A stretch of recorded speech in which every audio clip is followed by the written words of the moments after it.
visada vat, yra kažkokia tuštuma, ne? Vat, tuštuma, kurią tu bandai užpildyti. Ar ten materialiais dalykais, ar santykiais, ar pasiekimais, nusivylimų vedamas kitais dalykais. Bet esmė, žinai, va tas, aš manau, tu neateini į tą tašką, į to tikro vyriškumo, kol tu va tos tuštumos neužpildai Dievu. Mes galvojam, kad mes įsigydami, turėdami kažką, tai mes jau būsim tikrai laimingi. Bet tos laimės tikrai tenais nėra. Vyrams, manau, mums reikia mokytis, suprast, suvokti, atrast savo vietą, keičiant tą mąstymą, kad mes esam tie ir bažnyčioje vyrai, kur yra mūsų vieta, kad mes, kad tai nepadaro mūsų silpnesniais. Tas vat, kažkoks egocentriškumas, išdidumas, kuo jo daugiau, tuo, žinai, reikia daugiau ir sudužti. Ta didžioji problema yra tai, kad, supranti, mes turėtume ir saugoti tą širdį, saugot, supranti, visus dalykus, kurie ateina į mūsų širdį, nusivylimai, įsižeidimai. Tu įsižeidai, galbūt tu neatleidai jam, ta prasme, ir tu uždarai save į kalėjimą. Viskas, ta prasme, o kai tu uždarai save kalėjimą, aš tikiu, kad atsidaro kažkokia tai vieta širdį, kur piktasis turi pilną teisę ateiti tavo gyvenimą ir tada ardyti.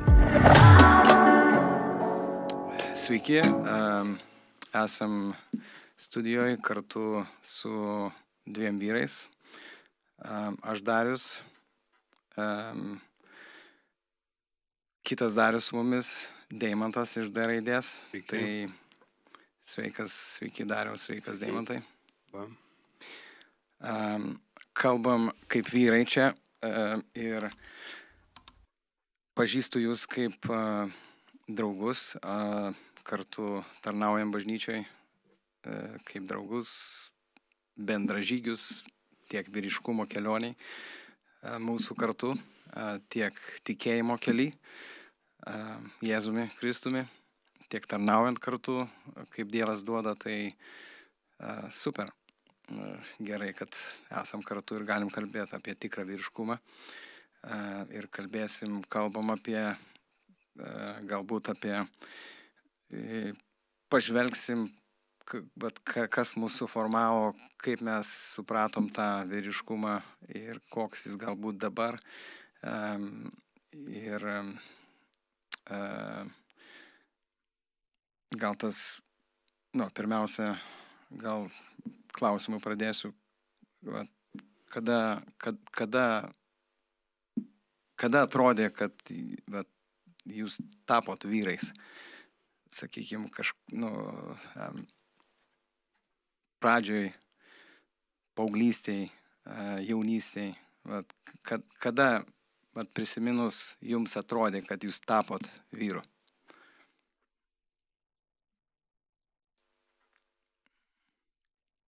Gal pradėsiu tada, ne? Sveiki visi, labas Dariau, ačiū, kad pakvietei į laidą. Ir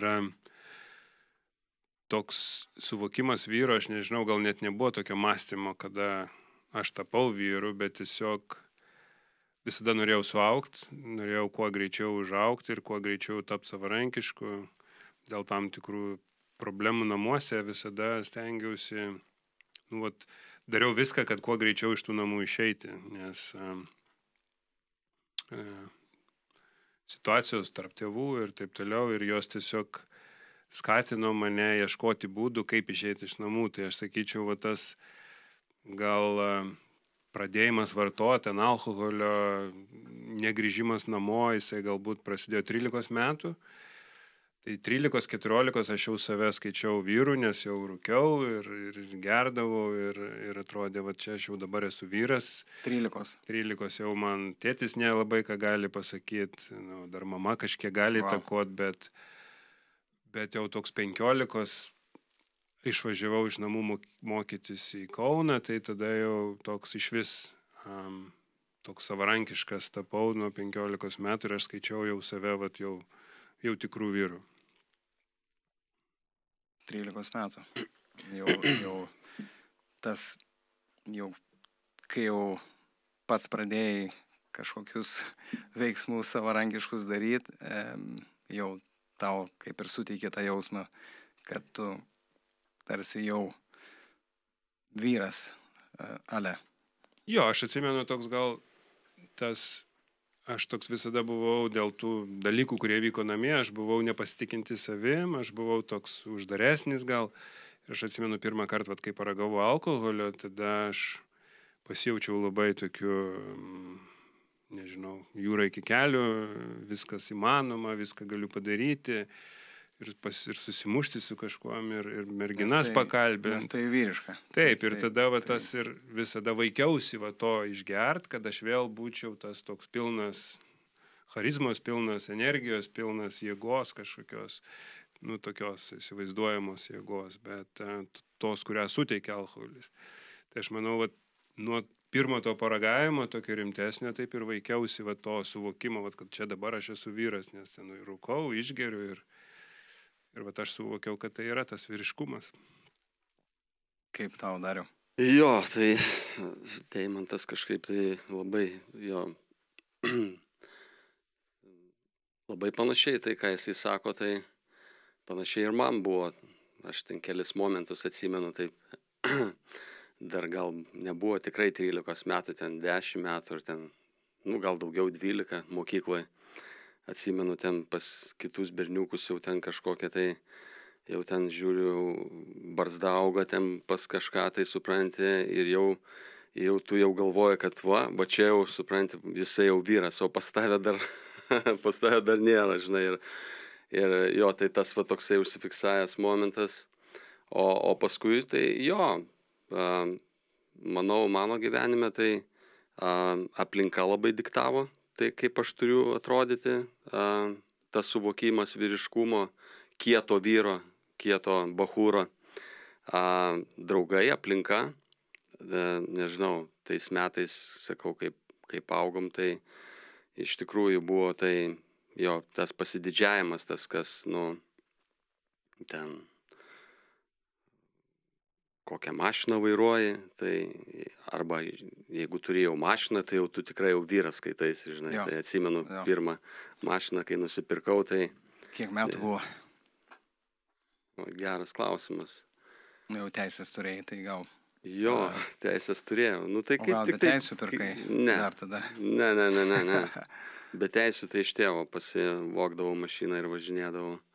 Jo, kelis kartus buvo taip. Tai tada ir jau teisė jau... Jo. O savo tai kaip teisės įsilaikiau, jo, gal koks pusmetis po to jau tai to momento tikrai neužmiršiu, nes manau, va tas automobilio įsigijimas, tas kažkoks tai, žinai, tas vidinis, nežinau, pasitenkinimas, ta prasme, kad aš kažką galiu, supranti, aš jau pats vairuoju, mano čia yra, o ne tėvo ir ne mašina, tai jo, tai atsimenu tikrai tas. Ir tokio momento daugiau neišgyvenau. Kiek turėjau mašinų, tai va ta pirma mašina. Po to jau po to. Nesvarbu kokią mašiną tu jau, nu, nes tas pirmas buvo toks. Pirmas kažkoks, tai net nežinau. Vyras ir mašina, ir moteris sako, nu, tai va tokie trijulė, ne? Jeigu vairuot, tai geriausia mašina, jeigu mylėt, tai gražiausia moterį. Jo, taip. O paskui kažkaip tai jo, mano taip, kaip ir Deimantas sako, ten ieškojo visokių būdų išeiti iš namų, tai man panašiai, tai aš tik tai gal šiek tiek vėliau išėjau, man buvo kiek ten 19 metų buvo, kaip jau išvažiavau iš Lietuvos į Angliją, tai skaityk jo, tai buvo toksai grinai ant savęs gyvenimas. Jau turėjai pats savim pasirūpinti. Tai vat, jo, tai keli mėnesiai tokie buvo, labai liūdna buvo kažkaip tai vienam, bet paskui apsipratai ir pradėjai gyventi savo gyvenimą. Ir kaip išvažiavau, tai į Lietuvą grįžau po 9 metų pirmą kartą, tai toksai buvo jo, kaip sako, atitarnavau kažkas tai eina. Tai man buvo toksai vat, jo gyvenimo momentas labai įdomus. Jo, jūs abu, Dariau, tave pažįstu, kiek 26 kokie metai turbūt, Deimantai nuo to laiko, kai tu atvažiavai į Angliją ir atėjai į bažnyčią. Turbūt tai čia. Jo, į Angliją atvažiavau anksčiau, bet į bažnyčią, kai atėjau, tai 13 metų gal atgal, 14. Jo, tai vat nuo to laiko ir pažįstu ir jūs abu kaip siekiančius to biblijinio tikro vyriškumo, kaip ir mes visi žiūrim, kaip mes galim eiti ir kur turim subręsti ir taip toliau. Bet kaip jūs manot,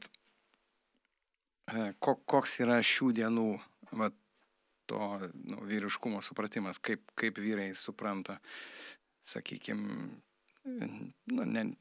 bendrai, ne krikščionis gal, bet kokios tos aktualijos, žinai, galbūt koks tas supratimas vyriškumo, kaip vyrai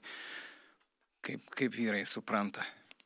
Tai aš manau, taip pat ir jūs paantrinsit tą dalyką, tai momentas tas, tai kad vyriškumas tikras, aš manau, žinai, visi vyrai tuo gyvena, daugelis, ta prasme, aš manau, tai kad jeigu tu, ta prasme, įsipildęs, mokslus baigęs vieniem, kitiem galbūt turi kažkokį verslą,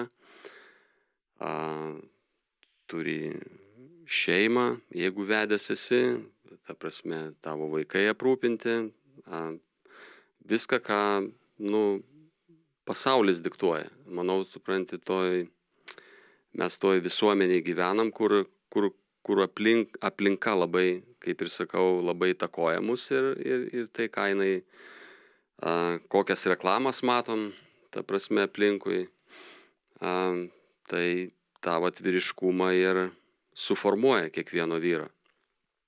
Tai jo, o nežinau, ta prasme, tai čia, Pasiekimai.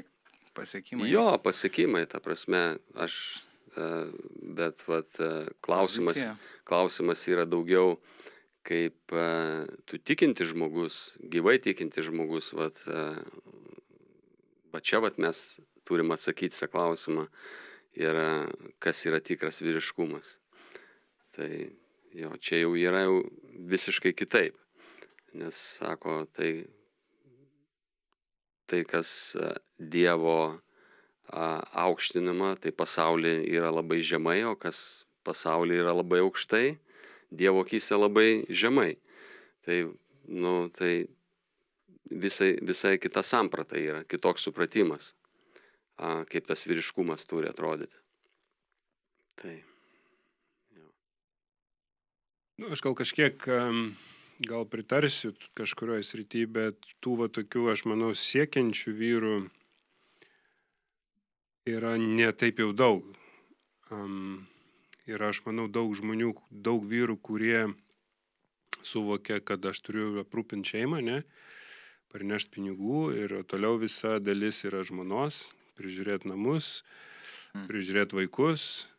O vyro pozicija yra nueiti į darbą, uždirbti pinigus ir tada gyventi vos ne savo gyvenimą. Ir aš matau daug tokių vyrų, kurie praranda tą džiaugsmą gyvenimo, nes tas gyvenimas patampa tiesiog tavo tokia rutina, kuri veda ir į skyrybas, ir į priklausomybės, ir į viską. Tai aš manau, kad didelė dalis žmonių, jie nežino, kas yra tas vyras. Ir tas suvokimas tik tais, kad aš turiu dirbti ir parnešti pinigus namo, mano yra dalis to vyriškumo. Nors dabar džiugu, kad jau daug kas keičiasi, jaunimas kažkaip gal kitaip pradeda matyti, dalinasi ir toj šeimoje kažkokius atsakomybės, bet tos senesnės kartos, aš gal kalbu apie vyresnius žmonės, tai daugiau toks, einu sukandęs dantis į nemėgstamą darbą, nes turiu aprūpinti šeimą, ir tada gaunasi toks to vyro egzistavimas, o ne gyvenimas, jisai tada ir turbūt nemyli savęs ir nemyli to gyvenimo ir jis iš vis yra nemylas, Bet yra dalis, apie kurią Darius sakė, tada tu turi turėti kažkokį gerą automobilį, gerą darbą, ar verslą, gražią moterį, paklusnius vaikus, ne, čia jau tada kitas tas, bet tokių... Kaip atrodyti? Jo, Galbūt iš išorės. labiau kitų akyse. Taip, bet aš manau, kad iš esmės tokių vyrų mažai yra. Kokių? Va tokių, kurie vat siekia kažko, ne, vat kurie užsibrėžia tikslus, netgi, vat sakykime, įsigyti tą geresnį automobilį. Ir aš manau, galbūt daugiau visgi yra tų vyrų, kurie nusivylę gyvenimą ir iš tiesų. Nors galų galia ir tie nusivylę, kurie ir nusiperka tą automobilį ir pasistato namus ir vat pasiekia kažko, vis tiek ateini į tašką, kur kokia prasmė viso to gyvenimo. Man tai irgi prie pirmo aptarto to klausimo irgi panašiai tas, reiškia, iki suaugusių metų buvo toks, bet ir nuo pačios paauglystės gal, būti stipriu, negali būti silpnas ir tas, bet tie dalykai, ten automobilis ir, gal aš kai išvažiavau, kiek 24 man buvo metai į Angliją, tai toks jau atsakomybės jausmas atėjo, kai pats pradėjai gyventi, bet iki tada, toks tikslas, galvoju, automobilį, užsidirbti, nusipirkti, automobilį, tada toks, tu kaip, tikras jau vyras, žinai, ir ten jau ne bet kokį ten, tada tokį, žinai, ir panašiai, bet tai, jo, ar tai blogai, kad mes norim tų dalykų, turbūt nėra blogai, bet gal ta visiškai vyriškumo tikslas ir vizija visai, jinai suformuota kita mūsų nuo tos paauglystės, nuo kažkokių tų, kas tai, žinai, ar ten turėti merginą, žinai, ar automobilį, tai jo, tai man panašiai turbūt irgi. Aš manau, žinai, tas toks belia kokio vyriškumo ieškant, bent jau aš savo gyvenime visada yra kažkokia tuštuma, ne, tuštuma, kurią tu bandai užpildyti. Ar ten materialiais dalykais, ar santykiais, ar pasiekimais, ar, žinai, tada nusivylimų vedamas kitais dalykais. Bet esmė, žinai, aš manau, tu neateini į tą tašką, į to tikro vyriškumo, kol tu tos tuštumos neužpildai Dievu, kol tu nesupranti, kas yra tas tikras vyriškumas, tas Dieve vyriškumas. Ir todėl ir sakau, kad labai daug yra nusivylusių vyrų, kurie tiesiog nesupranta, ko jie iš tikrųjų ieško. Ir tie visi dalykai, ar sėkmė, ar materialūs dalykai, jie niekada neatneša to džiaugsmo. Ir anksčiau ar vėliau tu ateini į tą tašką, kai tu užsiduodi klausimą, ir kas toliau, ne, ir kas toliau. Ir aš manau, tas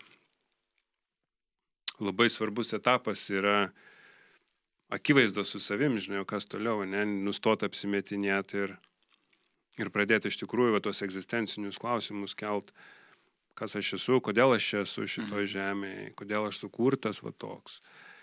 Ir keliant tuos klausimus, manau, pradeda kažkoks pokytis vykti kiekvieno mūsų gyvenime.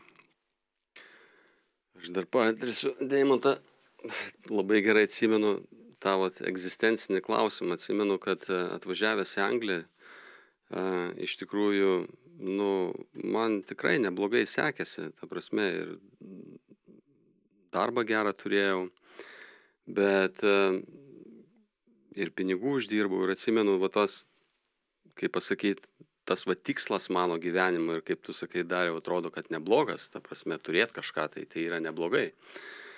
Ir siekti kažkokio, tai nes vyras pašauktas, jis yra toksai, kuris užimti kažką, tai padaryti, kaip pasakyti. Jo, tai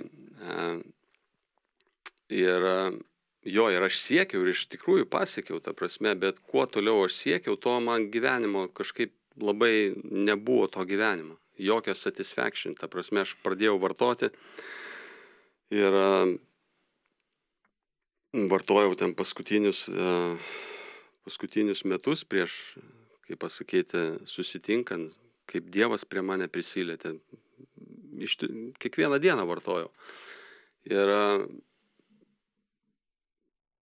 atrodo, ir viską turėjau, ta prasme, ir pinigų turėjau, ir draugai buvo aplinkui, ir ta prasme, ir save skaičiau, supranti, kad aš čia tokį jau kaip ir tikrą gyvenimą gyvenu, ta prasme, bet viduj labai buvo tuštuma. Tuštuma nieko ir niekaip nesupratau to ir atsimenu, labai norėjau, ta prasme, nustoti vartoti, bet niekaip negalėjau aš, ta prasme, dėl to, kad nepasitenkinau to gyvenimu. Ką bedarydavau, ten ir dirbdavau, ir ten į klubus eidavau, ir ta prasme, ir to gyvenimo nebuvo. Ir ta prasme, tada vartojau. O kai vartoji, tuo metu, supranti, atrodo, kad tau jau, ta prasme, tau labai gerai būna, ta emocija, tu išgyveni kažkokios tai dalykus ir tau pastoviai to reikėjo. Pastoviai, jeigu tu negaudavai, neišgerdavau, kaip čia pasakyti, tai, to gyvenimo ir nebūdavo. Ta prasme, labai būdavo tamsu. Tai va tas, tas momentas labai vyriškumo, kaip čia pasakyti, žinai, mes galvojam, kad mes įsigydami, turėdami kažką, tai mes jau būsim tikrai laimingi, bet tos laimės tikrai tenais nėra. Aš tuo pats įsitikinau. Tarsi ieškom to išsipildymo ir laimės, arba to laimės jausmo, bet netinkamoj vietoj. Kur buvo tas virsmo momentas? Buvo, kur pasikeitė kažkas, supratimas, gyvenimas, kur jis buvo ir kas įvyko, kažkoks. Jo, aš labai gerai atsimenu tą momentą ten prie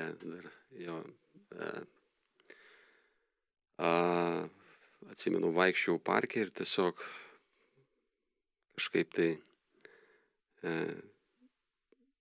pirmą kartą gal meldžiausi Dievui, nesuprasdamas, kas tas Dievas yra, žinai, sakau, Dieve, padėk, nes neturiu merginos, atsimenu, žinai, nesiseka niekas, atrodo, to gyvenimo nėra, žinai, ir tiesiog išliejau savo širdį ir paskui gyvenau ir ta prasme, ir atrodo, nieko neįvyko, bet po tos maldos kažkas pradėjo vykti mano gyvenime, iš tikrųjų,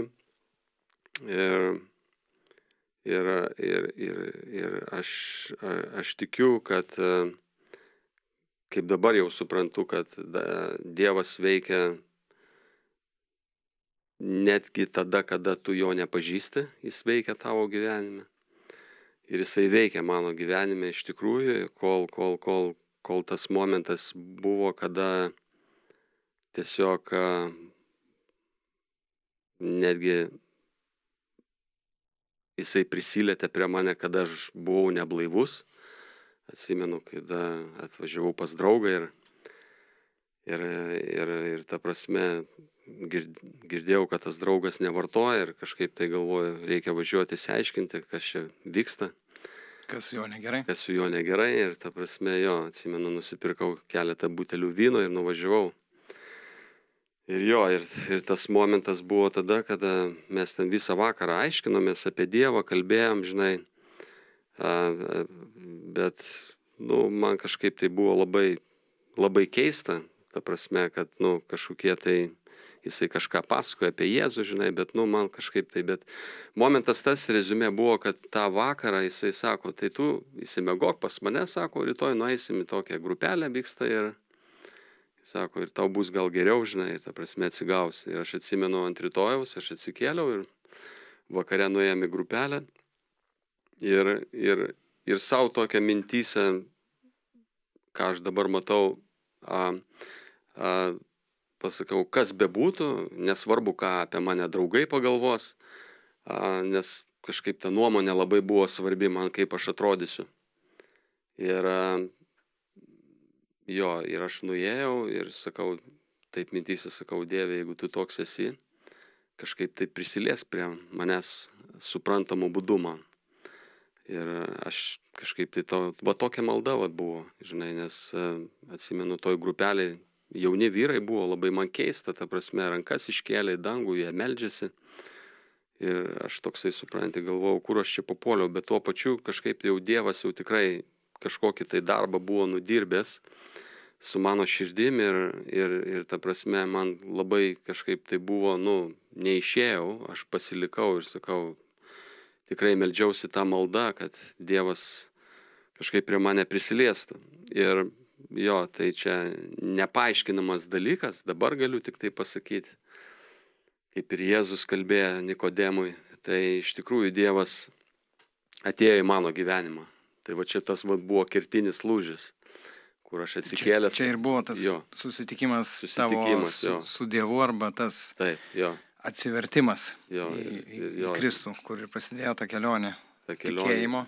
Būtent, Aš atsimenu, tikrai buvo tas stebuklas, kad aš atsikėlęs iš ryto, aš, ta prasme, išėjau į lauką, aš matau mėlyną dangų, kur aš nemačiau, ta prasme, man viskas pilka buvo, medžiai žali, žinai, ir ant širdies be galo gera.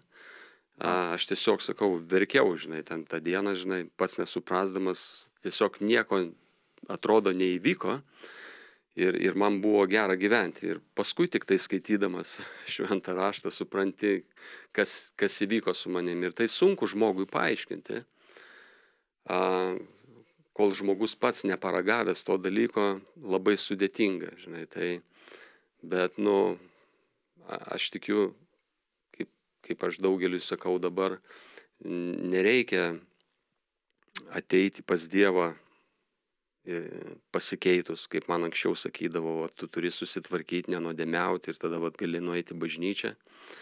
Ta prasme, o Dievas prie mane prisilietė neblaivaus. Tai čia yra, grynas stebuklas. Ir tada jis jau pradėjo kažką su manim formuoti, lipdyti. Tai tokia kelionė, tai toj kelionė jau jie 20 kažkiek tai metų jau. 26? 26 metai, 7 metai jo. Ir ta kelionė yra nuostabi ir aš nesakau, kad tas gyvenimas dabar aš jau čia viską žinau ir čia viskas yra perfekt mano gyvenime. Ne, mes gyvenam pasaulyje, einam per tos sunkumus, bet su Dievu kažkaip kitaip vyksta. Teisinga kryptima, ne? Kažkaip aš tikiu, kad Dievas duoda tos ir išminties, ir supratimo ir kažkokios atgamtinės jėgos praeiti pro tam tikras gyvenimo situacijas. Matai, kaip tavo, kur tas virsmas ar tas lūžio taškas įvyko, gal kur pradėjo keistis gyvenimas ir kartu gal kiek vėliau ir tas vyriškumo supratimas arba... Labai panašiai, dar jūs dabar kalbėjote, taip labai daug vietų grįžau į tą prisiminimus kažkokias. Tos istorijos dažniausiai tokios kažkom panašios yra, žinai, ir taip klausai ir galvoju, labai panašu. Ir aš irgi sakau, tas vartojimas mano labai anksti prasidėjo ir jisai buvo tiesiog, kad nebūti ten, kur negerai, ne, toj dvasinė būsena ar ta psichologinė savijauta, jinai nebuvo gera ir nuo jos, kai išgerdavai, lygtais pabėgdavai nuo tos depresijos, ar net nežinau, kaip įvardinti, nuo beprasmybės. Ir kuo daugiau vartoji, tuo daugiau tas gyvenimas darosi tas be vartojimo neįdomus. Jisai pilkas, iš vis beprasmis kažkoks ir tik tais pavartojus atrasdavai kažkokį norą kažkur eiti, kažką daryti. Bet vartojimas prasidėjo, ar čia draugai pasiūlė, ar tiesiog iš to ieškojimo kažko tai ir... Ne, tai aš manau, tas pirmas pavartojimas faktas, kad buvo draugai, vyresni draugai, kažkur paragavai, pajautai tą kažkokią, tą laisvę, tokią laisvę. Ir tada visada pradėjau ieškoti tos ale laisvės. Ir kuo ilgiau vartojau, tuo, sakykime, svaigalai keitėsi ir per tą gyvenimą mano buvo tokių momentų, kai aš sustodavau ir nes va toks iš vidaus jausdavau, kad čia neteisingai pasirinkimai, kad aš netaip, nežinau, ar šventoji dvasia, ar kas, bet aš iš vidaus žinodavau, kad aš netaip turiu gyventi, kad netokius pasirinkimus turėčiau daryti, bet antiek jau esi... Sąžinė? Sąžinė, žmonės vadina sąžinė, aš gal manau, vis tiek dvasia Dievo gyvena, įkvėpta mumise jinai gyvena. Pat... Dievo įdėtas sąžinės balsas, jausmas, teisingai. Taip. Ir Dievas įkvėpia gyvybę ir ta gyvybė yra ta dvasia, kuri sako, kad kažkas yra negerai. Ir aš manau, kad buvo tokių momentų ten po perdozavimų, kai tu atsikeli ligoniniai, ar ten stuburą buvau susilaužęs, kai tu guli paralyžiuotas, ar į policiją kažkur papuoli, grėsia ten kažkoks ilgesnis terminas kalėjimo, tu tada permastai tuos savo pasirinkimus ir aš atsimenu šaukdavau Dievo, Dieve padėk, Dieve kažkaip duok man jėgų keisti tą gyvenimą, bet vis tiek visada grįždavau į tą patį tašką. Dievas padėjo visada, kiek šaukiausi Dievas visada, ir dabar atsukant atgal, jisai visada buvo šalia, visada atsakydavo į mano maldą. Bet kai tik tai išsispręsdavo tą situaciją, dėl kurios aš šaukiausi Dievą, aš grįždavau prie savo seno gyvenimo būdo.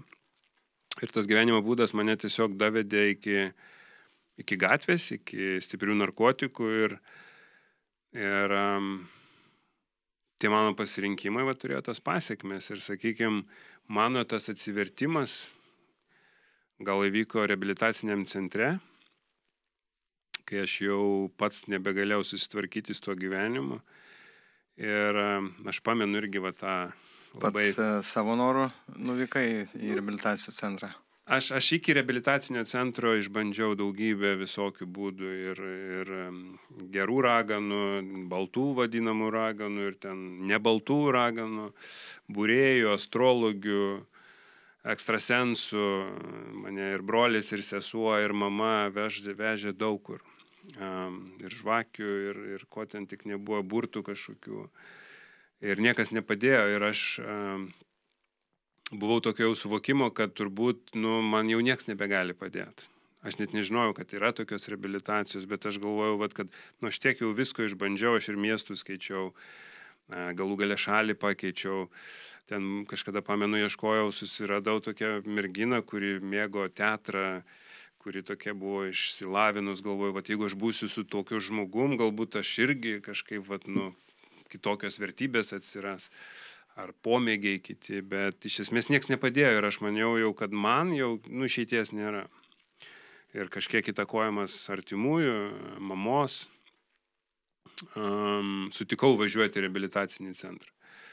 Ir nors pats aš netikėjau, bet ten aš atsimenu tą momentą, gal nesiplėsiu, bet aš atsimenu tą momentą, kai realiai supratau, kad kai buvo kvietimas ateiti į priekį ir priimti Kristų į savo gyvenimą, aš net,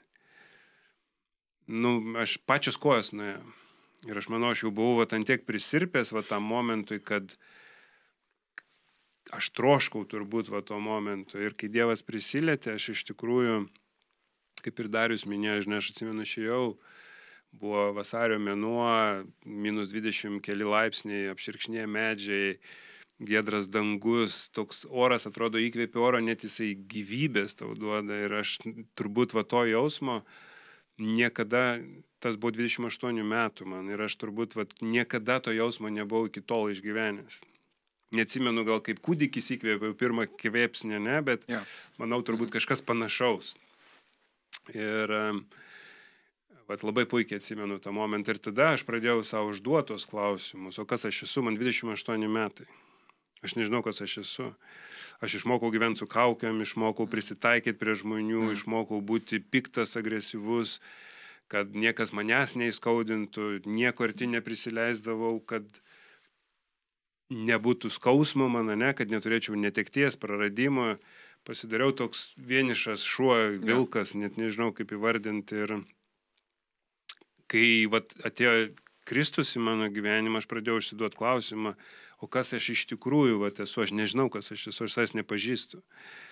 Ir manau, tie klausimai, ieškojimas rašto eilučių, kas yra vyras, koks turi būti vyras, kokį mane Dievas sukūrė, kam jisai mane sukūrė, man turbūt pradėjo pieštis kažkoks vaizdas ir matytis kažkoks paveikslas, vat, kas iš viso aš esu kaip asmenybė, kas aš esu kaip žmogus, bet tam reikėjo netrumpo laiko, kad vat, kažkaip atmesti tą seną ir atnaujint vat, atmąstymą Dievo žodžiu ir ką raštas sako apie mane kaip žmogų. Ko reikia vyrui, kad jis sudužtų? Kiekvienas turi savo tą kelionę nueiti, aš manau. Ar pasiekti dugną, kad sudužti ir Dieve padėk, ko reikia? Matai, Dariau, galiu pasakyti, kad čia tik tai Dievas žino tą dalyką, supranti, nes vat, mano draugai, keli supranti, tai jie tiesiog vienas nusižudė, kitas ten dar kažkas atsitiko, žinai, ir galvoju, kodėl aš esu skirtingas negu jie.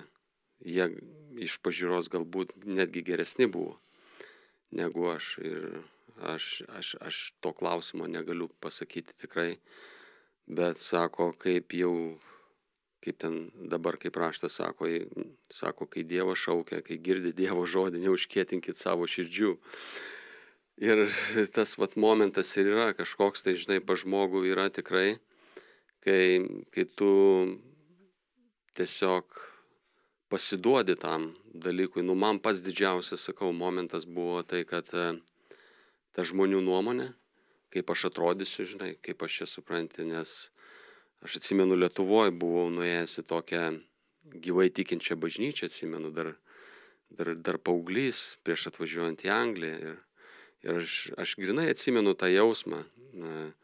Išėjęs iš bažnyčios, aš taip savo pasakiau, į bažnyčią ateina žmonės tie, kurie yra silpni, ta prasme, kurie negali už save pastovėti. Jo, taip pat irgi. O aš esu, supranti, tas, kuris aš galiu pasirūpinti savimi ir ta prasme, čia bažnyčia yra silpnų žmonių, kažkokia institucija, žinai. Tai nors aš tau galiu pasakyti. Nes mes esame vyrai. Nes esame vyrai ir ta prasme, jo. Tikėjimas tarsi mums asocijuojasi, arba mes supratom, kad tai yra būti silpnesniam kažkaip, tai vat pratęstų. Jo, ir ta mintis, aš atsimenu dar tai, kad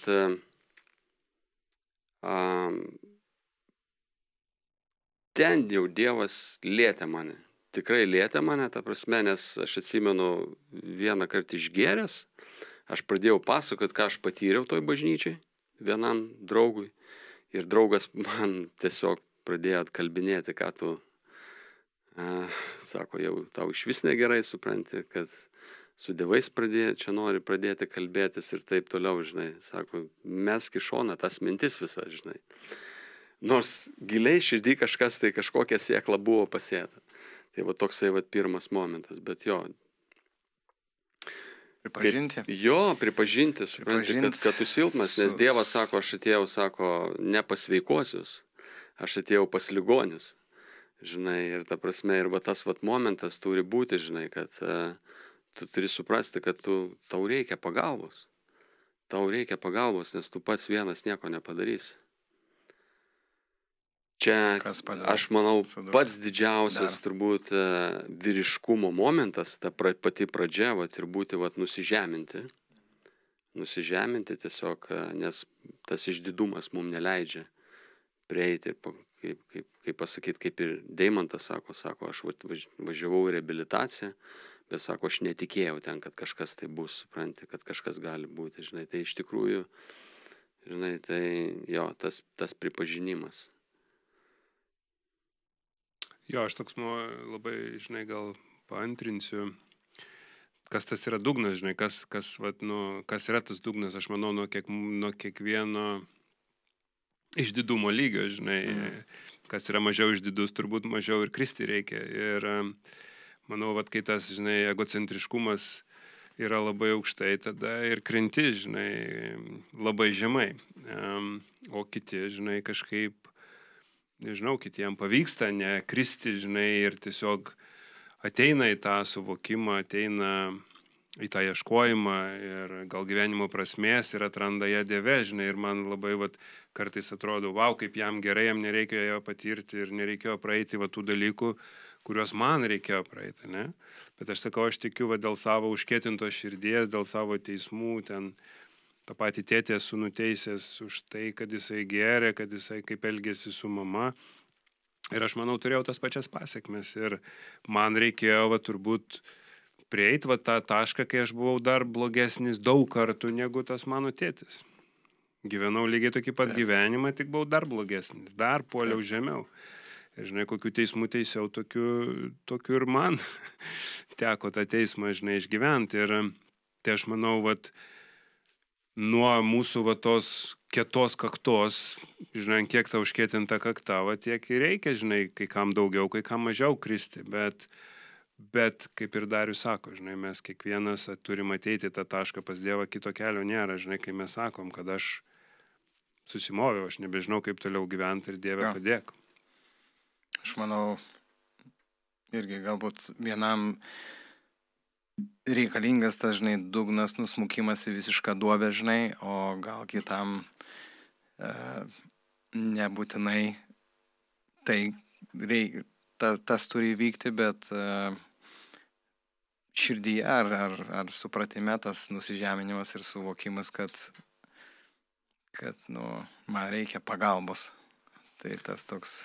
Aš atsimenu, žinai, tokį momentą labai vis kaip savo save bandydavau pateisinti, žinai, ten vartodavau alkoholį, žinai, tai tipo normalu, čia paskui pradėjau ten kažkokius lengvus narkotikus ir toks, bet aš dar ne taip kaip tas, kuris ten leidžiasi. Paskui prieina momentas, kai jau pradėjau leistis, tada galvoju, kas čia dar blogiau, bet aš negyvenu gatvėje, kažkur nerenku ten nuorūkų nuo gatvės.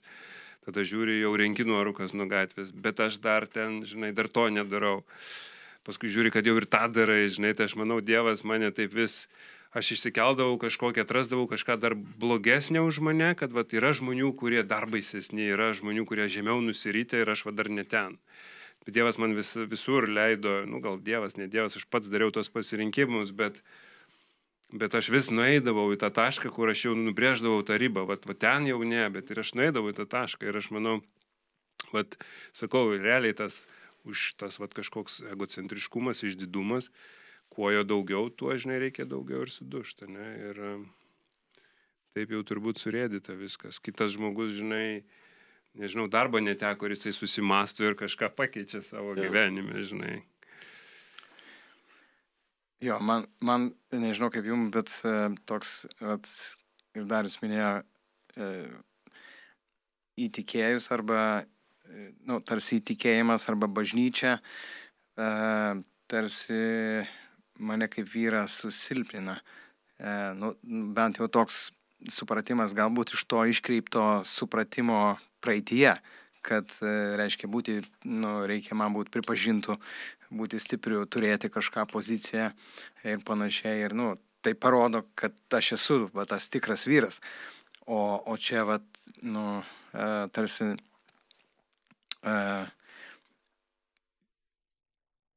tikint Dievu arba ten bažnyčią lankytis, gal čia, bet toks, nežinau. Ir aš matau ir savy, ir bendrai. Vyrams, manau, mums reikia mokytis suprast, suvokt ir atrast savo vietą, keičiant tą mąstymą, kad mes esam tie ir bažnyčioje vyrai, kur yra mūsų vieta, kad mes, kad tai nepadaro mūsų silpnesniais ar kažkokiais. Ir aš pamenu, kai įtikėjau pirmą žmoną Vilmą, po to aš įtikėjau ir čia būnant Anglijoje, tėvai išgirdo ten tais laikais iš kažko ir per kažką, kad mes lankomės kažkokioje bažnyčioje ir panašiai. Ir atsimenu, mama, man laiškai susirašinėdavom, mama parašė tokį laišką,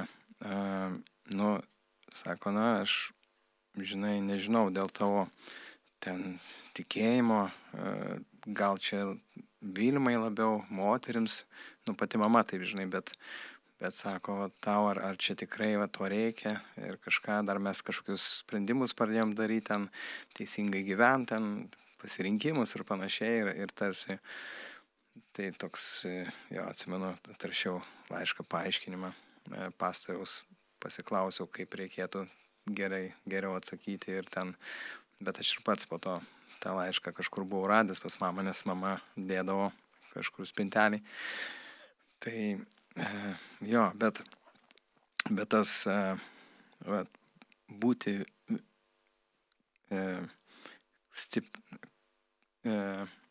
tikinčiam, dievotam vyrui, siekiančiam dieviško vyriškumo, bet ir nesilpnam. Ir kažkur marškinėlius mačiau angliškų užrašų saved, but not soft. Žinai, išgelbėtas, bet neminkštas. Neminkštas, žinai, nes matomai iš tos suvokimo, kad, tikintis čia, žinai, arba fanatinkas kažkoks crazy, arba kažkoks, iš to mūsų tokio to buko suvokimo ir supratimo. Kaip jūs... Jo, man priminėjai dariau tai tokį tą patį dalyką, kaip reagavo aplinka mano draugai. Tai labai įdomiai, ta prasme, nes aš gyvenau su broliu ir dar keliais netikinčiais draugais ir mes, ta prasme, gyvenam tą pasaulietišką gyvenimą ir, kaip ir sakau, aš vartojau ir, ta prasme, nuo pačio to atsivertimo mano, ta prasme, kaip Dievas, nepaminėjau, nuo to pirmos dienos, kaip Dievas prie mane prisilietė, tai tiesiog išlaisvino mane iš alkoholio, nereikėjo kažkokių tai, kaip Deimantas sako, praėjo pro visus burtininkus ir ekstrasensus ir visą kitą, žinai, mane tiesiog išlaisvino ir aš tos 27 metus nevartoju ir nenoriu vartoti.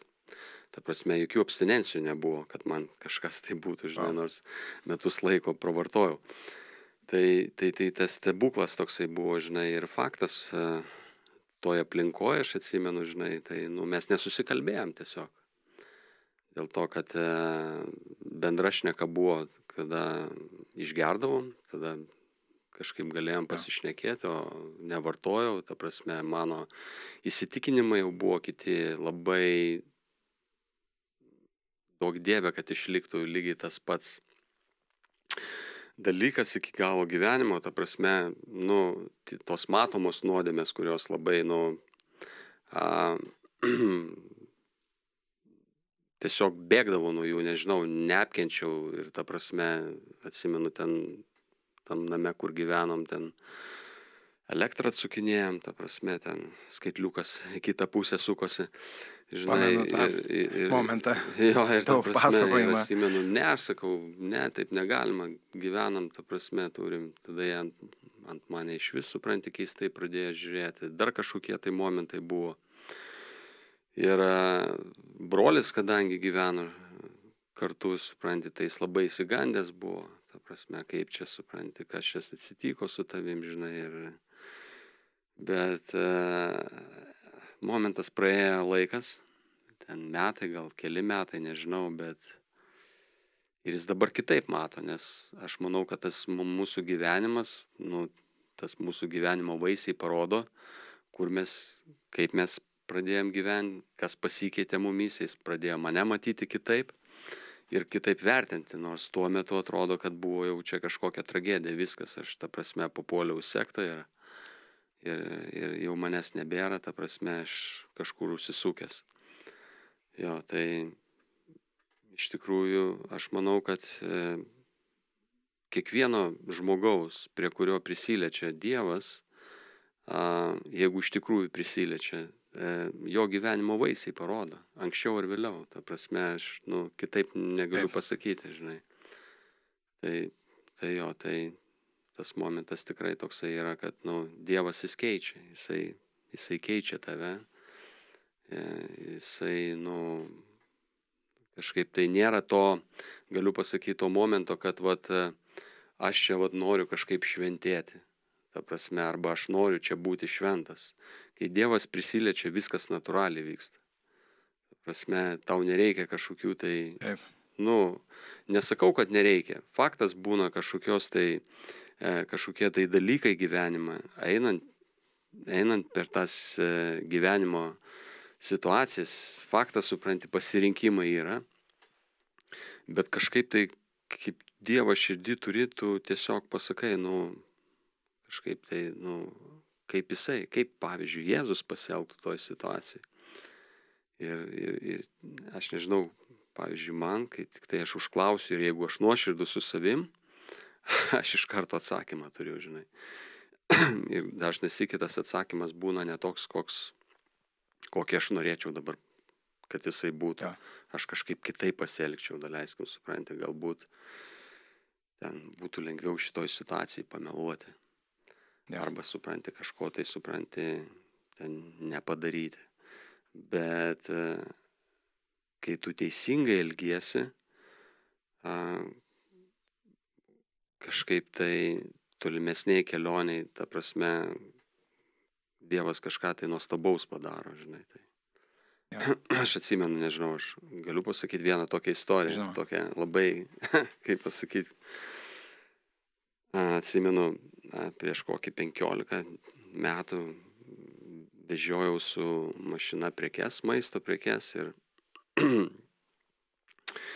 ten turėjau pasikrauti tą mašiną, fiziškai labai sunkiai dirbau, pasikraudavau, paskui parduotuvėje iškrauti, reikėdavo lentyną sudėti. Ir tai buvo mano kasdienybė, kiekvieną dieną taip darydavau ir atvažiuodamas prie tos, kaip pasakyti, iškrovimo vietos, aš jau taip įpratęs buvau, kad beveik per veidrodėlius nežiūrėdavau, kur važiuoti. Ir tiesiog vieną dieną užkliudžiau mašiną ir nubrozdinau. Ir pirma mintis man buvo tokia, kaip anksčiau būdavo, išlipsiu, nieks nematė, kamerų nėra ir aš galiu kažkaip tai, tiesiog, bet viduj supratau, kad negaliu,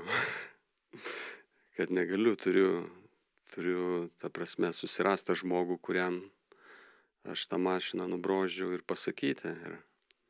Ir aš susiradau tą žmogų, ta prasme, jisai ten tiesiog dirbo, ten šalia netoli manęs ir aš jam pasakiau ir, žinai. Geras. Ir tai nuostabai jisai labai maloniai sureagavo, ta prasme, mes susitarėm, supranti, aš jam ten suremontavau tą mašiną, ta prasme, ir viskas, ačiū Dievui, žinai. Bet čia kelionė nesibaigė. Po kokių poros mėnesių, vežiodamas tas pačias prekes, aš įvažiavau antrą kartą į tą mašiną. Į tą pačią mašiną? Į tą pačią mašiną. Oh my days. Ir tai buvo, net nemoku pasakyti, kaip aš jaučiausi, žinau.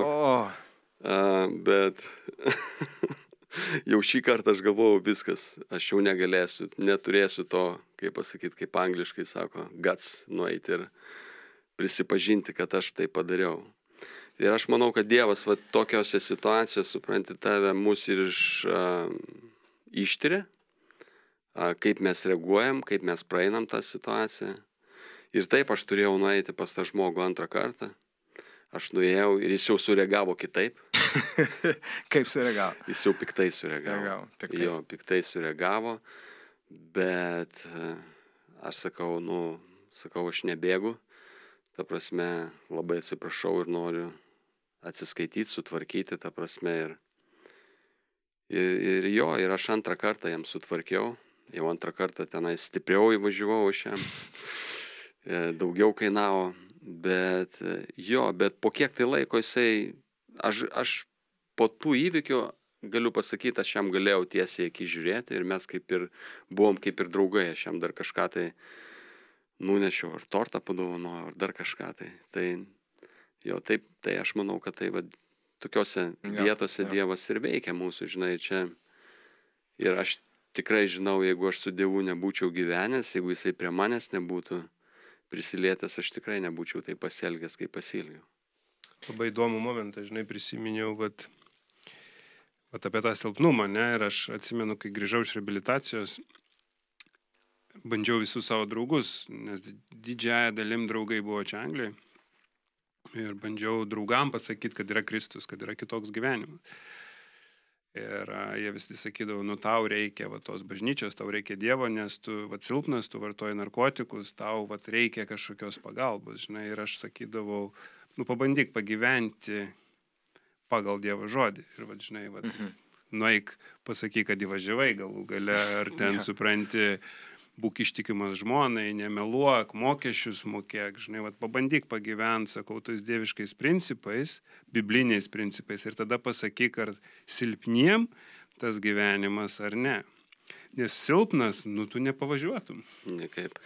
Supranti, kur vat, reikia realiai atsistot, pasakyti, kur suklydai, pasakyti, kad esi silpnas, pasakyti, kur kažko nesugebi, atsiprašyti, paprašyti pagalbos, ne, būti ištikimas savo žmonai iki gyvenimo galo, žinai, būti tėvu savo vaikam ir taip toliau, žinai. Čia tikrai nėra, žinai, silpno žmogaus pasirinkta kelionė. Pažiūrėjus į akis baimiai eiti, prisipažinti arba rinktis sunkesnį kelią, tu tai padaręs po to stovi laisvas, ne? Taip. Tu kaip išlaisvintas be jokios naštos, nes tu pasirinkai sunkesnį tą kelią, pasirinkimą padarai ir stoji į tą akistatą. Žinai, aš anksčiau būdavo prabundi ryte, tai dileriai gaudo, tai dar kažkas gaudo, tai policija gaudo, ta prasme visada kažkas gaudo, visada kažkur prisidirbęs. Ir žinai, vat, kai prasidėjo kelionė su Dievu, tu prabundi ryte ir niekas tavęs negaudo. Tavo sąžinė švari, tu niekam neprisimelavęs, tu niekam neskolingas, tu nieko neapgavęs. Ir vat, čia yra vat, ta tikra laisvė, kai tu atsikeli ir miegi, žinai, vat, atsiguliai miegoti, iš ryto atsikeliai, be jokio sąžinės graužimo, be jokios baimės, be jokių išgyvenimų. Ir va tai man buvo pats didžiausias turtas, turbūt, va, kad nueini miegoti ramus ir atsikeli ramus. Dažnai jūs verkiat. Ašaros kaip silpnumo ženklas tarsi mums kaip vyrams, bet vat, žinai, kada paskutinį kartą verkėt? Dažnai verkėt? Žiūrint, nu čia toksai labai klausimas įdomus. Dėl ko mes turėtume verkti, žinai, kokios aplinkybėse. Jo, paskutinį kartą... Norėjau paklausti, nesenai, per Juozo... Ar dažnai išbėga ašaros iš mūsų akių, nes kažkas vyksta. Mumis, ašaros Dievo įdėtos ir vyrams, ir moterims, ne? Aišku, jos ten padeda mirksėti, ar kažkas ten sudrekina. Ne, čia gal ne ašaros, bet va tas, jo, klausimas. Tai paskutinį kartą labai stengiausi neverkti. Aš ta prasme kažkaip tai jo, nežinau, atsimenu, labai toks momentas buvo, atsimenu, kaip mano tėtis mirė, viena tokia sesė prie ir sako, važiuok, sako, ir būk toks, koks turi būti, ir išsiverk, ta prasme, ir visa kita. Ir jo, labai man buvo emocionalu, labai stipriai aš verkiau. Ir jo, o po to karto labai kažkaip tai galbūt stengiuosi neparodyti tų ašarų, žinai. Tai, bet vat, paskutinį kartą buvo labai kažkaip tai liūdna, kaip tavo Dariau uošvį laidom, tai jo tikrai prisiminimai tokie buvo, tai tikrai verkiau. Jo. Gal tas, žinai, tam pačiam sudužime mes kažkur savo apmąstymuose, vienutėje, savo kažkokiam dilemose, kažkur va, tam ten ir tada taip,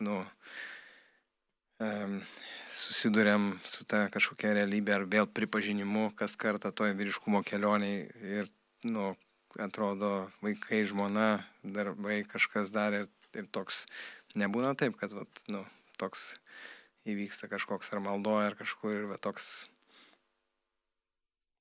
Dieve. Būna, bet arba labai viskas, retai arba man nieko, būna. bet tik su tavim ir toks išbėga ašara. Gal nebūtinai Gal net tokiu galiu atveju, pasakyti, būna tokie momentai, kad džiaugsmo ašara išbėga. Jo. Tokia, supranti, net nežinau, kaip man labai nebūna dažnai tokie dalykai, bet retkarčiais būna, kad tiesiog kažkokie tai dalykai vyksta gyvenime ir, ta prasme, prisimeni ir taip kažkaip labai, ačiū tikrai Dievui tau ir būna tai, kad tiesiog, supranti, ašara išbėga, jo. Tai tokia, supranti, jo. Pas mane, matai, gal nuo vaikystės tas augimas, nežinau, tėtis visada, vyrai neverkė, ne, turbūt pas visus mūsų, ne, vyrai neverkė, ten parkritai, užsigavai, nesvarbu, kas atsitiko, tėčio visada žodžiai buvo, tikrai vyrai neverkė. Ir paskui jau gatvė, kai augino, ten irgi negali parodyti silpnumo, parodėsi silpnumo, tave suvalgėsi, ne, reiškia, parodėsi silpnumą, reiškia, tu pralaimėjai, kažkur užleidi kažkokias pozicijas. Ir aš, vat, jeigu taip atsimint, aš nežinau, kada verkiau. Nes aš buvau ten ir paralyžiuotas gulėjau, neverkiau ir ten, sakau, grėsė kalėjimas, neverkiau ir, ta prasme, neverkdavau, nes tas vyrai neverkė, žinai, bet aš atsimenu tą momentą, kai Kristus, kai atgailos malda pasimeldžiau, aš tada verkiau kokį, nežinau, kokį 30 minučių gal buvau visas šlapės ir prakaitas, ir ašaros, ir seilės, kas ten tik nebėgo, ne, ir aš atsimenu tada, pajutau tą tikrą laisvę, kad aš išsiverkiau iki už tos visus savo 28 metus.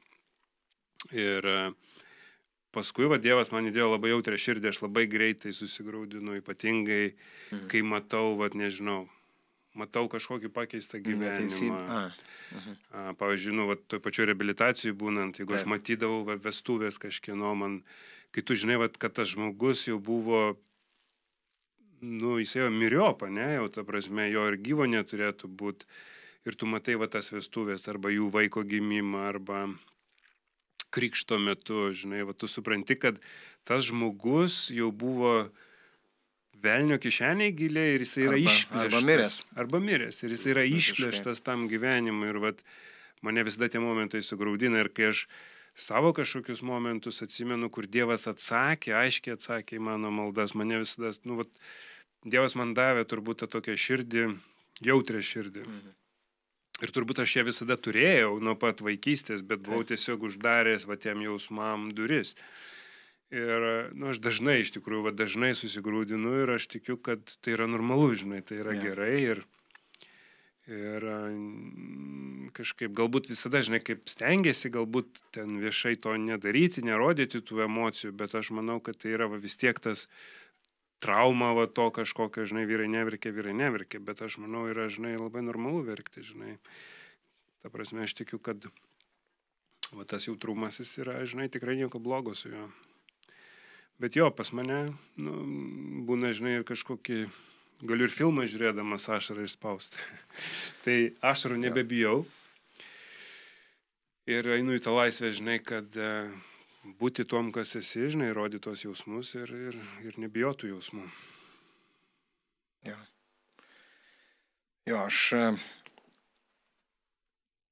irgi kartais ten kažkokiu jautresnių momentų, kaip panašiai ten kažkoks gyvenimas sugriuvęs ir matai, tos pačios vestuvės kitą kartą matai ir toks prisipildo ašarom arba kitą kartą su tokiam vidiniam, su kažkokioj desperacijoje ir tokiam sudužime, tiesiog jis ne pats tarsi jį padarai, bet toks ateina tas kažkoks iš Dievo aplankymas ir tiesiog suvokimas, kad, žinai, be jo tu niekas, nors gali apie tai galvoti ir mąstyti ir melstis, bet kitą kartą nieko, bet toks aplankymas ir tik tai, žinai, ir toks.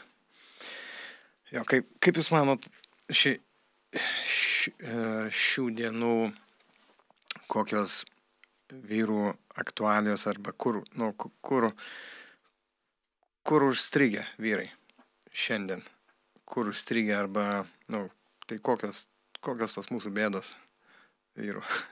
ir kokia gal išeitis arba ką pasakytume tam, kuris girdi tai ir nori eiti tą vyriškumo kelionę, bet galbūt pradėkim, kokios tos, kur vyrai pastrigę šiandien, bendrai kalbant.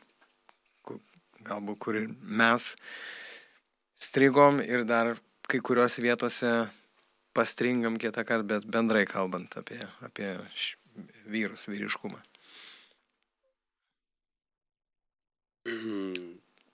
Čia prieš kelias dienas aš kažkaip tai tiesiog ryte atsibudau ir mąsčiau apie tokį pašnekesį su draugu, mes ten buvom susitikę ir jisai tai paminėjo ir aš kažkaip tai, aš jam dar netgi priešinaus prieš tą mintį, jisai sako, mes, vyrai, užprogramuoti sunaikinti save.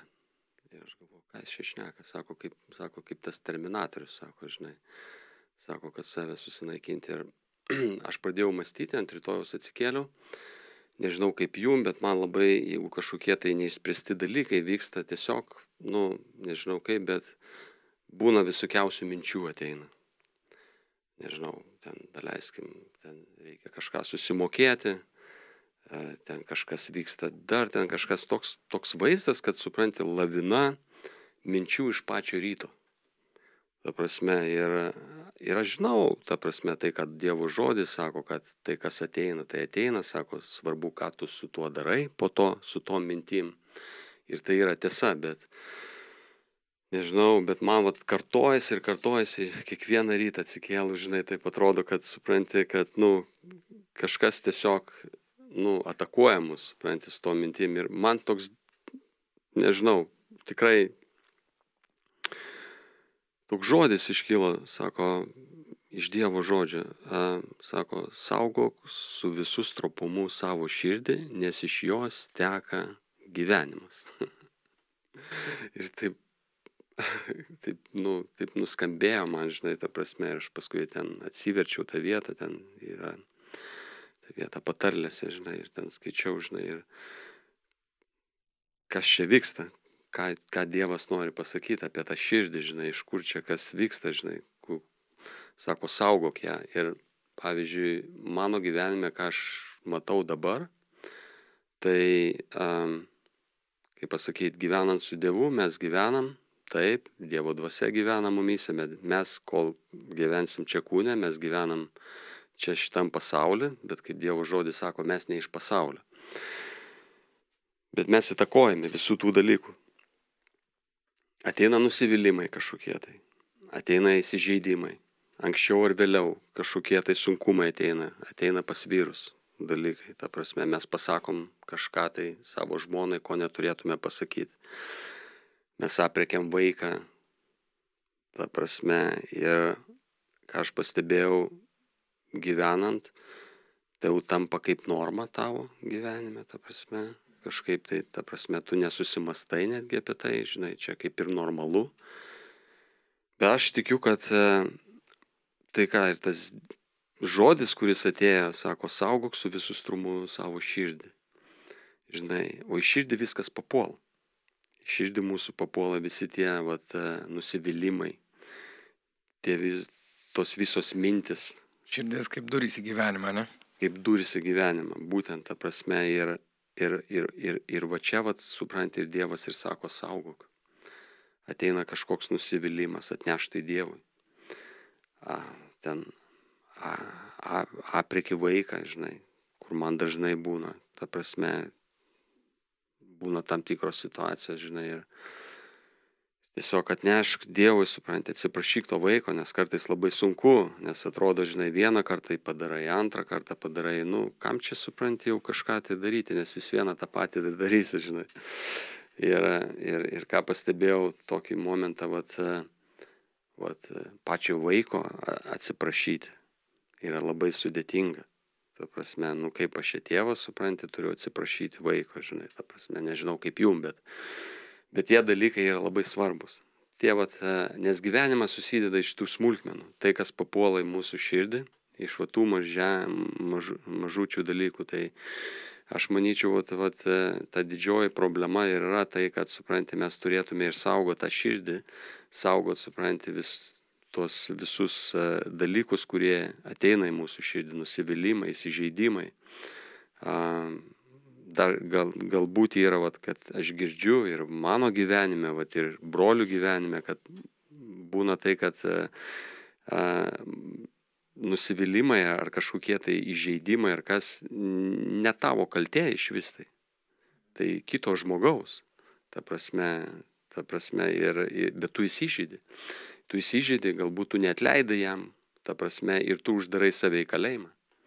Viskas, ta prasme, o kai tu uždarai save kalėjimą, aš tikiu, kad atsidaro kažkokia tai vieta širdį, kur piktasis turi pilną teisę ateiti tavo gyvenimą ir tada ardyti. Žinai, tai aš nežinau, man dabar su tokiom mintim aš gyvenu. Tai kad iš tikrųjų turiu saugoti savo tą širdį, supranti, kas smulkmenose gyvenimo. Tai nežinau. Tokia mano aktualiai yra, jo, kur aš manau kiekvieną liečia iš mūsų. Jo, tikrai. Tikrai, jo, širdies užkietinimas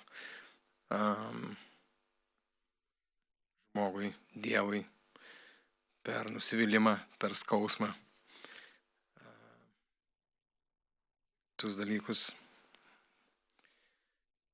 Tai uždaro kelią tą Dievo tiesą ir šviesą į bet kokį mūsų tą širdies vietą, tai kažkaip manau, kad taip ir vyksta. Aš kažkaip manau dar ta vieta tokia, kad dabar iš vis pasaulis eina į tą individualizmą, į materialinių vertybių siekimą. Vartotojiškumą. Ir tas meilės net suvokimas, sakykime, tėvų vaikam yra kažkokiais žaislais, kažkokiom pramogom, kažkokiais, taip, ta prasme, kažkuom pakeisti tą, sakykime, tavo nebuvimą namie, ne, aš save pagaunu irgi dabar darbas, dirbi, grįžtu namo, pamatau vaikus valandą, 2. Savaitgalį gal kažkiek daugiau, bet iš esmės viskas koncentruojasi apie tuos kažkokius, ta prasme, apie darbą.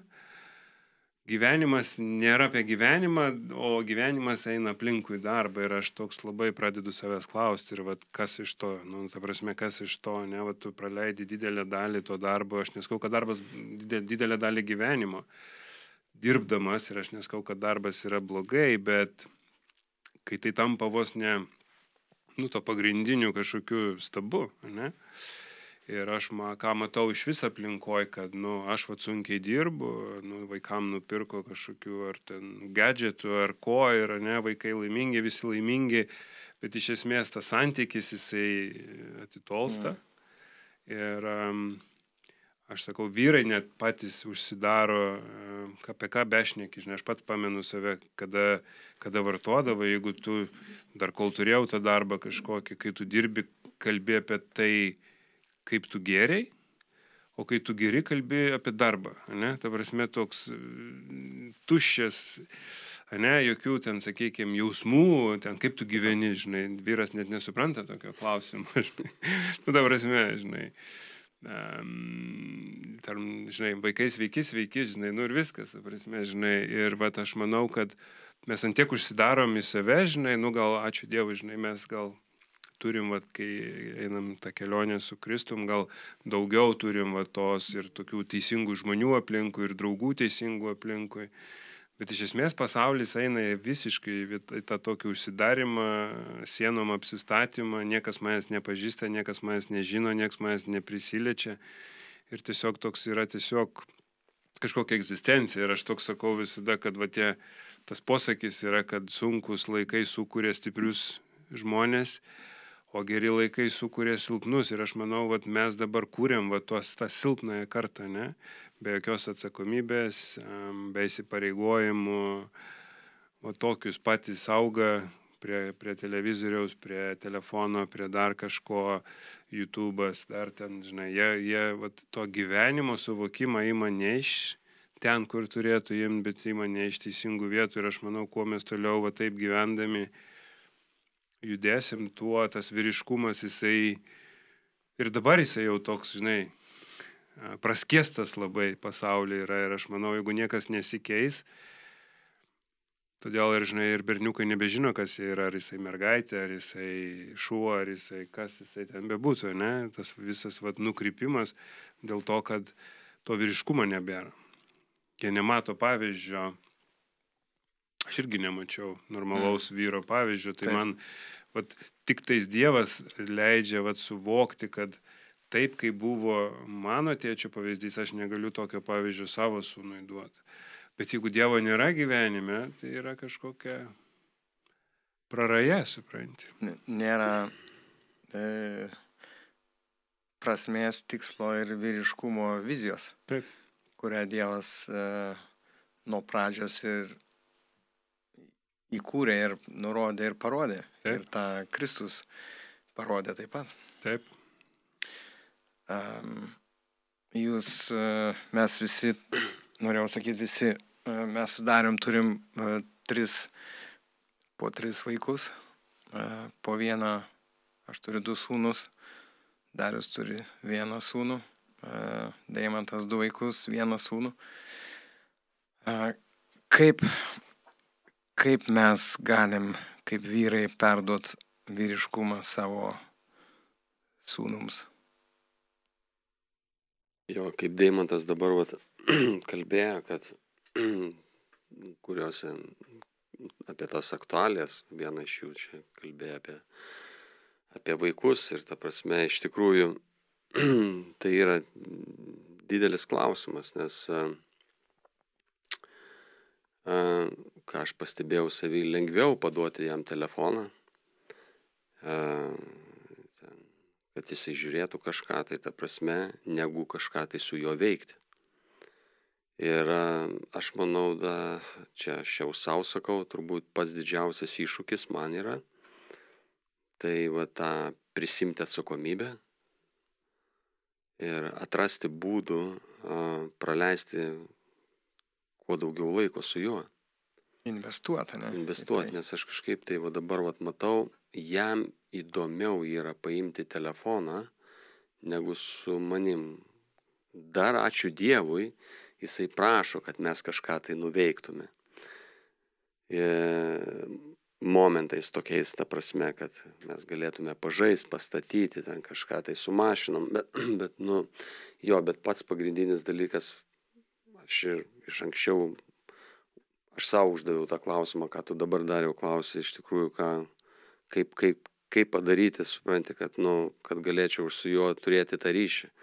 Žinai, kad praleist laiką, tai praleist laiką gali, žinai, ten, aš galiu televizorių žiūrėti ir jis gali, supranti, ten žiūrėti kažką tai per YouTube ant telefone, žinai, ir mes atseit praleidžiam laiką, ne apie tokį laiką aš kalbu.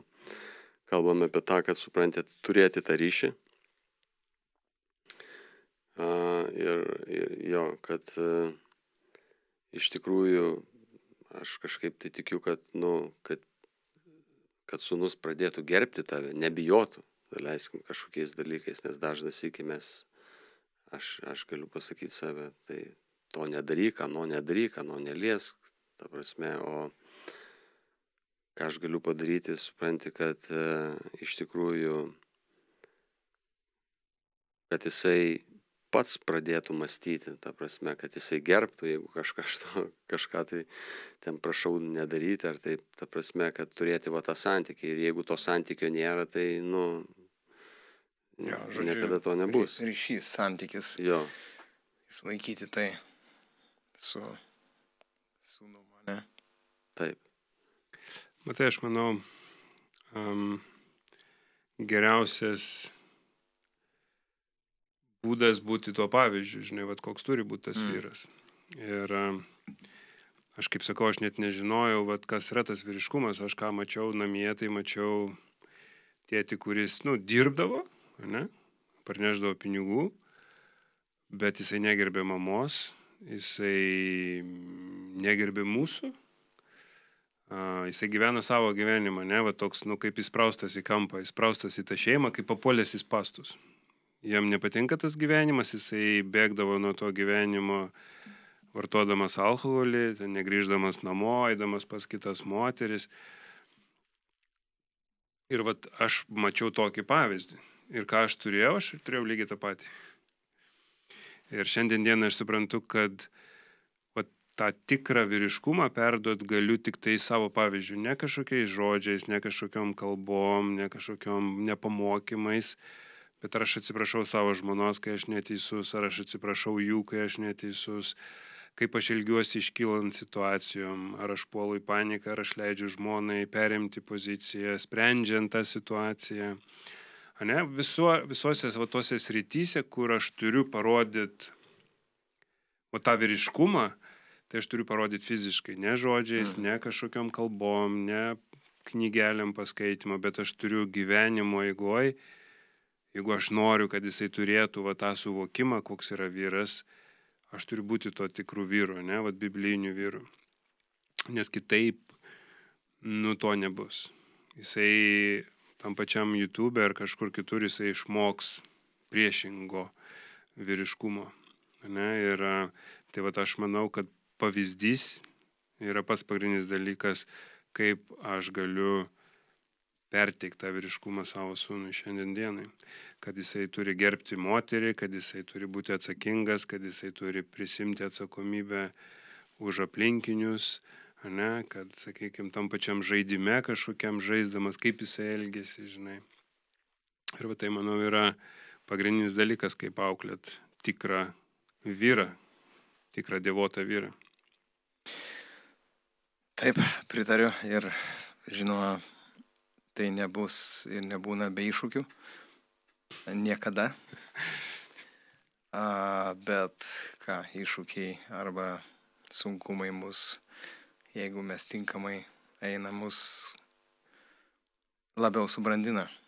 Aš manau, kad kaip tik iššūkiai tam pačiam sūnui, kai jisai mato tą netobulumą, nes kai mes bandom vaikam parodyti tą tobulumą, jie supranta, kad tai nerealu, ne? Bet kai jie mato ir tas, nežinau, pykčio protrūkį, bet ką tu darai su to pykčio protrūkiu, kad tu galų gale nueini atsiprašai tos pačios žmonos.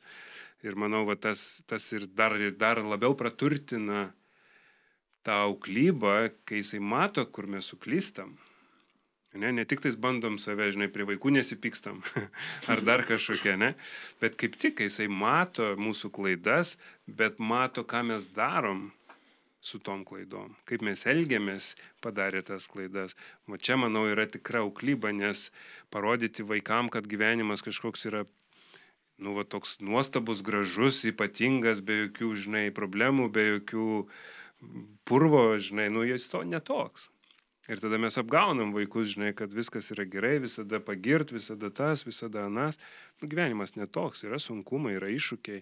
Ir aš manau, kuo labiau vaikai mato mūsų tuos iššūkius ir kaip mes einam per tuos iššūkius, tuo, žinai, jie bus labiau praturtinti. Jo, tikrai taip. Aš manau, kad tas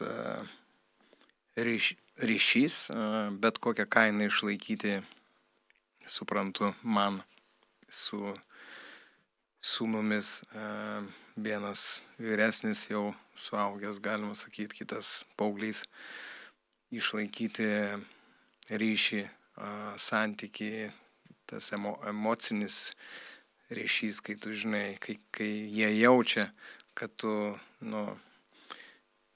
nereikalauji vien tik tai, bet, jis laisvai gali būti šalia tavęs ir aišku, pavyzdys, bet galvoju, per tam tikras situacijas tarsi ateina tas kažkoks nusivylimas arba kitą kartą, galvoju, tai kiek čia dar tęsis ar kažkas pasikeis, arba ten kažkas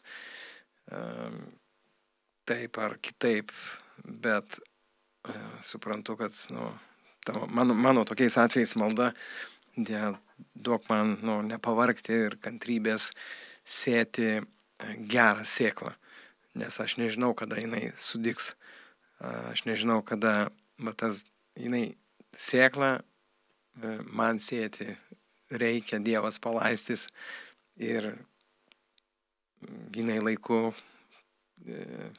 sudygs tą sėklą. Ir prisiminiau gimtadienio savo dieną.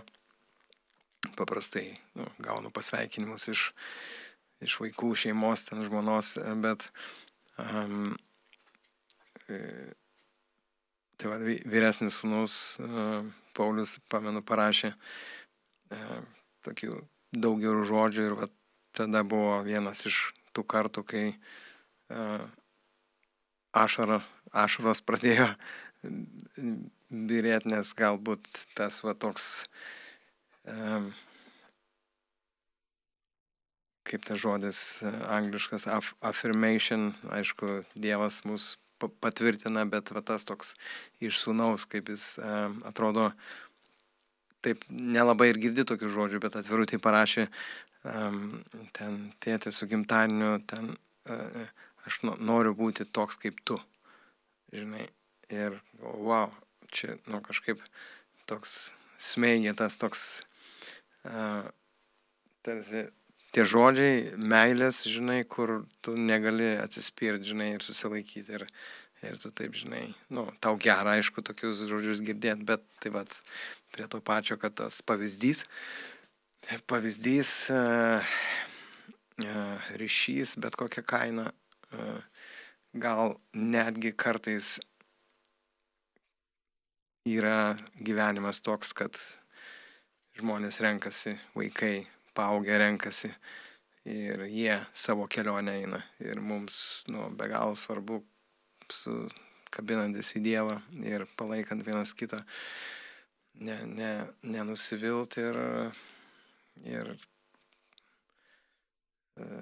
praeis jie tą kelionę, netgi jeigu ir atrodo sunkesnė kitą kartą bus, bet nepavargt sėt tą gerą sėklą. Ir kuo toliau,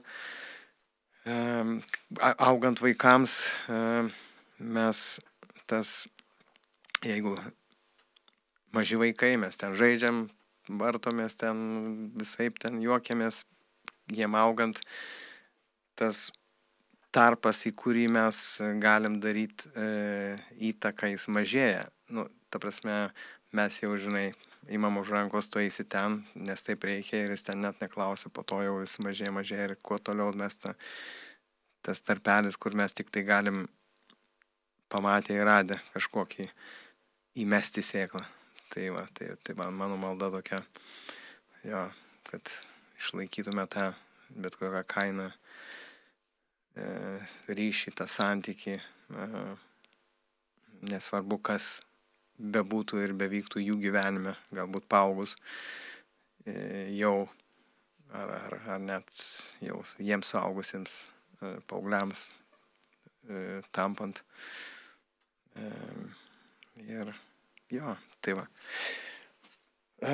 Šaunu, tai ačiū už jūsų laiką ir už tą troškimą eiti kartu, tą tikro biblijinio vyriškumo kelionę kartu. Ačiū, kad esat ir pasimatysim kitą kartą. Ačiū, kad pakvietė. Ačiū, Dariau.